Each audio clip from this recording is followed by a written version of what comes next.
We have a caller on the line. Hold on. Shout out. I got the gunshots for this caller. Shout out to my homegirl, my Kathy. Shout out to Kathy, still First Lady OKT in the chat. Shout out to you, Kathy. You gotta jump on sometime, Kathy. If you just in the chat, you should be on the show, Kathy. You gotta be on the show. All right. All right. So, first caller up. Man. My guy. Ron Cleveland. All right. Hold on. Let me get the volume up. Yeah. Man, you can hear me, man? I can hear you, man. All right. Hey, man. Hey, you're going to have to bear with me, man, because I see where the Knicks going with this thing. But first off, I got to talk with the Knicks. The Knicks had that game, man. Julius Randle blew that game at the end. I know you don't want to point no fingers, man, but common sense. When LeBron came down for that double team, Jalen Brunson was wide open. Yeah. Game over. I started with that. You know, when he didn't pass that ball, and we went to overtime and said we're going to lose this game because of that play. We was going to lose the game, and exactly what happened. We lost the game. Another thing, missing Mitch, man. How many games have you won since Mitch been gone? I'm waiting. For all these people that want to run Mitch out of town, since Mitch is gone, everybody been driving their cars and parking it on the garden floor. Doing what they want to do. Let them know. You know what I mean? When Mitch was there, none of that was going on. Nope. So that's another thing. And I'm going to tell you this. Quickly, shout out to my man Lee. Because Lee, your mindset is exactly where mine is at. I didn't see this from Quickly. But fellas, I'm going to tell y'all right now. Quickly is the third best player on this team. Quickly is a two-way player. Mm-hmm. I say again, he's a two-way player. RJ has regrets. RJ has not elevated his game since he's been in this league. And I said it, and everybody will get happy about free throws. You're supposed to be able to shoot free throws. That's the only thing that he's been able to do better since he came in the league. The guy mid-range game is still suspect. Don't really have that. And man, I didn't see more air balls this year than I can count from it. You know what I mean? RJ, and I said it in the offseason. I said RJ has reached his ceiling. The thing is, when you draft a player with that third overall pick, y'all know this, fellas, as long as y'all been watching basketball. Typically, that third overall pick is a difference maker, franchise player. That's what they normally are. And RJ is not that dude. And the problem is, with paying that guy that kind of money, and this is another thing I'm gonna tell y'all, and I'm gonna let you go. But this is what y'all need to pay attention to. The New York Knicks looking at OG Anunoby. For me, I wouldn't do it for no 3 first-round picks. I wouldn't do that. That's too much. If you're doing that, you got to get a superstar. But if I understand the premise of why they got trying to get him. We need a wing. We do need that because Cam is out the door. But I'm telling you like this: if the Knicks get OG, and you know they're looking to trade Cam to Milwaukee for Jalen, for what's the kid? Oh my goodness, Jason Allen. What's his name? What's his name? Grayson Allen. You know who I'm talking about. Grayson Allen. Yeah, Grayson Allen. If the Knicks are looking to bring these two guys in, you best believe RJ Barrett is done. He will be traded, and Grimes will go to that second unit with Quick. That's what it's looking like the Knicks trying to do. Think about it, fellas. Really think about it now, because you cannot have OG Anunoby in that starting lineup with RJ Barrett. You can't have that. I don't see it. Because both of those guys are pretty much flat. So hey, y'all chew on that, man. But Julius Randle lost his game tonight, man. Tom riding the hot hand as he should. RJ has regressed again this season. RJ started slow. Then he was heating it up. Had about 12 good games. Then he got hurt. And now RJ looking soft again with his game. And his defense is atrocious. Hey, y'all have a good night, man. It ain't going to get better till the blockness monster come back. Yeah. Seeing Mr. Mitchell Robinson, man. Yeah, man. All right. Shout out to my guy, Ron, yo. Let's go. He said a lot. Yeah. There was a lot to chew on in that one call. I know people are down on RJ. I'm still riding with RJ, man. I'm still riding with RJ. I know he's not the third.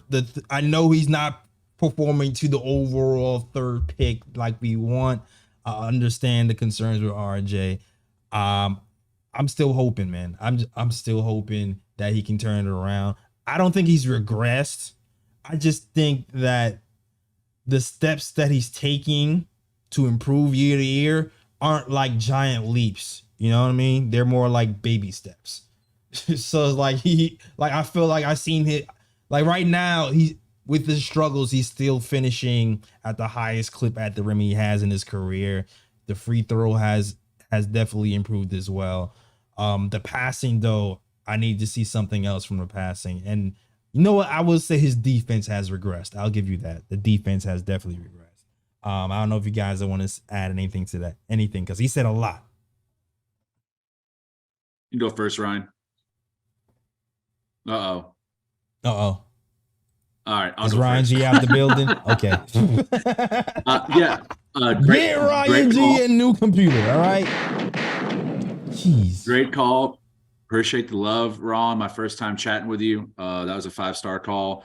I think the only thing that I would take onus with is I wouldn't word it to say RJ has regret. Defensively, yes. Offensively, I wouldn't say that he's regressed. I think he's hit his ceiling. I think this is who he is.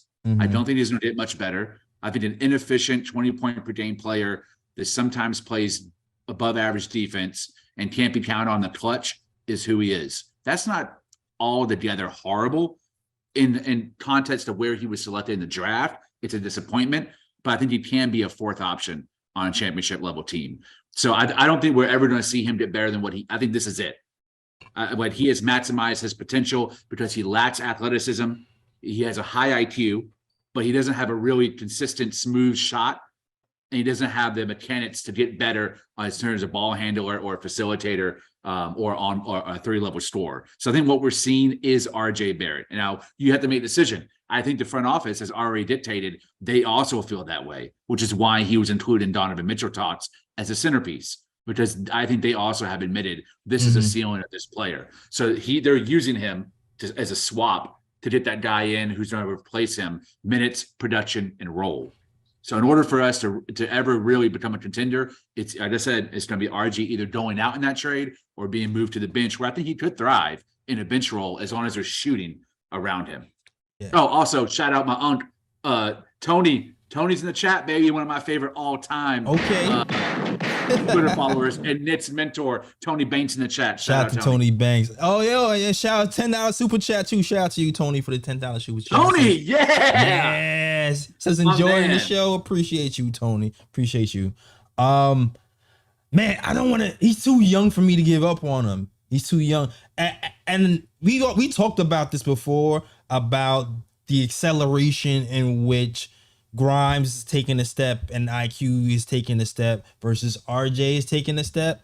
I think he'll get better. I'm not sure how much better he'll get, but because it's been like a slow grind for him with small improvements in little areas, I think he still will get better.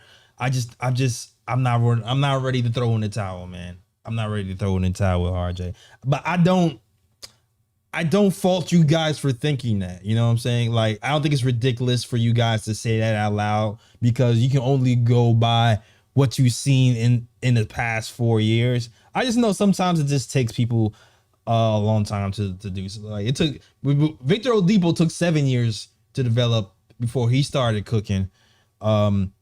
People don't even realize when once upon a time, Victor Oladipo was like really nasty before he got his injury, and everybody thought, it was what he was, and he went to OKC to the Pacers, and then he really turned down and started to be an all-star. So I still feel like there's a role for him to be better.